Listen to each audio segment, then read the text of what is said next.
जय श्री बागेश्वर धाम सरकार की जय। Welcome back to my YouTube channel Raju 9054 में आप सभी का स्वागत है। और हमारे वीडियो पे सिर्फ ऑडियो अपलोड की जाती है जो बागेश्वर धाम की कथा से रिलेटेड वीडियो हमारे होते हैं।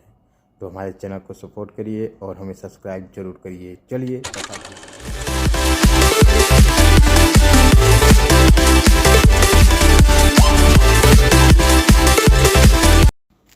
चलिए कथा को आगे बढ़ाते हुए जय बागेश्वर धाम सरकार की। तापर कृपा राम की होई, तापर कृपा करहि सब कोई। जिनके कपट दंभ न माया, तिनके हृदय बसहु रघुराया। भगवान श्री राम और उनके अनन्य भक्त श्री बालाजी हनुमान की कृपा का ही चमत्कार है कि आज देश और दुनिया के हजारों लोग बागेश्वर धाम की ओर दौड़े चले आ रहे हैं।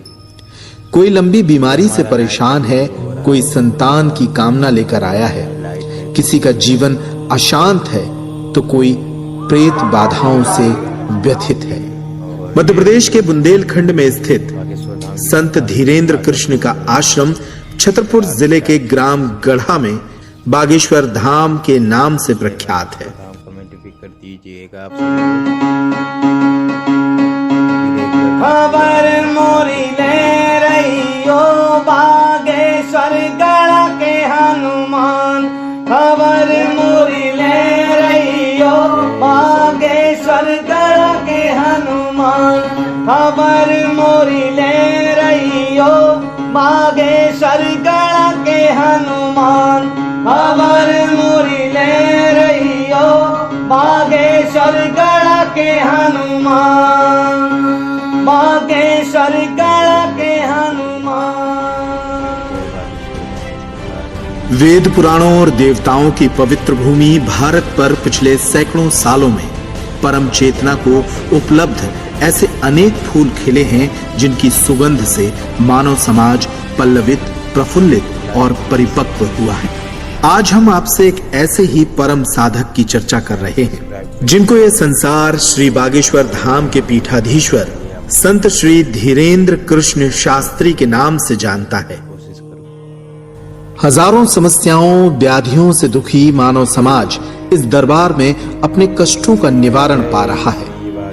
कौतूहल तो इस बात का है कि विज्ञान के इस युग में समस्याओं को लेकर आए लोगों के मन की बात उनसे पूछे बगैर ही संत श्री बागेश्वर धाम पीठाधीश्वर के द्वारा पहले ही पर्चे पर लिख दी जाती है।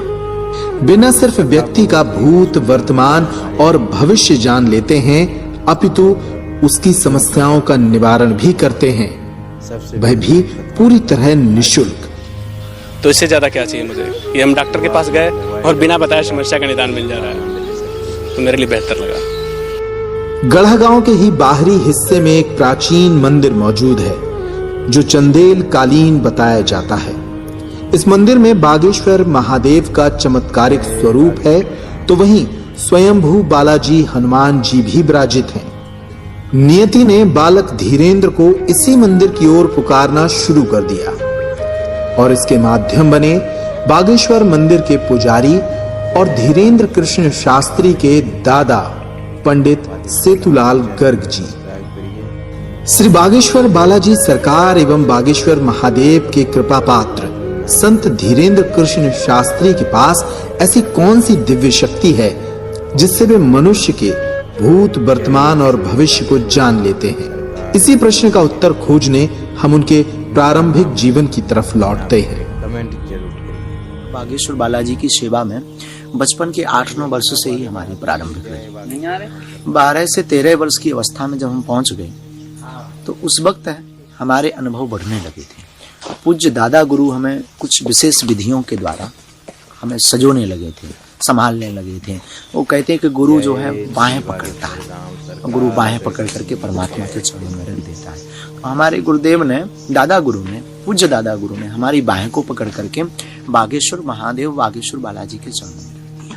ये हमारा नाइट ग्राम गढ़ा में 10 जुलाई 1996 को पिता श्री राम कृपाल गर्ग एवं माता श्रीमती सरोज के आंगन में जन्मे बालक धीरेन्द्र को क्या पता था कि एक दिन वे भगवत कृपा को उपलब्ध होकर मानव कल्याण का माध्यम बनेंगे।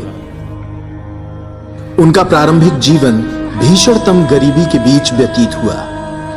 एक कच्चे कमरे में ही 5 लोगों का उनका पूरा परिवार गुजर बसर करता था।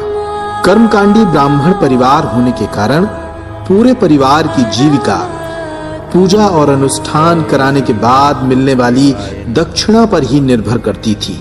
12 वर्ष की अवस्था में जब उस वक्त हमारा जीवन क्लेशमय, अति से ज्यादा गंभीरमय, अति से ज्यादा कठिनाइयों में घिरा रहता था, तो दक्षिणा की खोज में, पैसों की चाह में कि हम भी अच्छा भोजन पावें, अच्छे वस्त्र पहने और भगवत कृपा को प्राप्त करें, तो दादा गुरु ने हमें सहारा दिया और कहा इस संसार में शिवा परमात्मा के तुम्हें कोई आगे नहीं ले जा सकता। एक तरफ भीषण गरीबी, दूसरी तरफ कोमल आयु में ही परिवार के भरण पोषण का भार।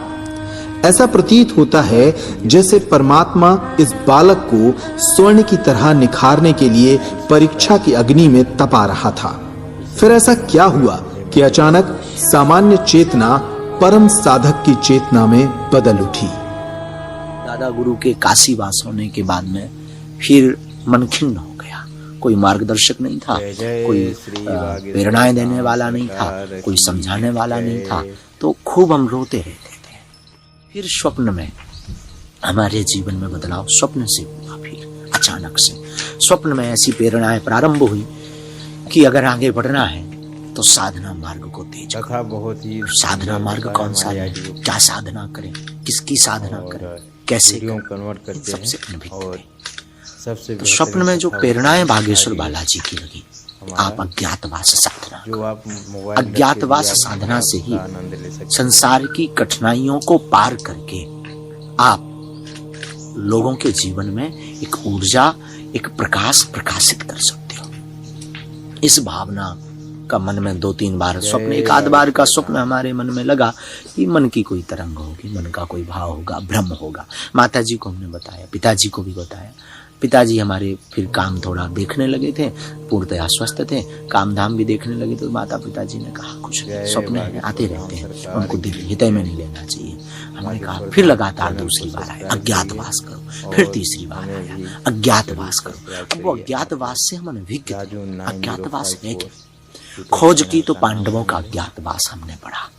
पांडवों ने अज्ञातवास की साधना की, अज्ञातवास में अज्ञातवास से ही उन्होंने जो है महाभारत जैसे समर्पण किया। हम समझ गए ये प्रेरणा यहाँ है। बौद्धिक बल दादा गुरु के कारण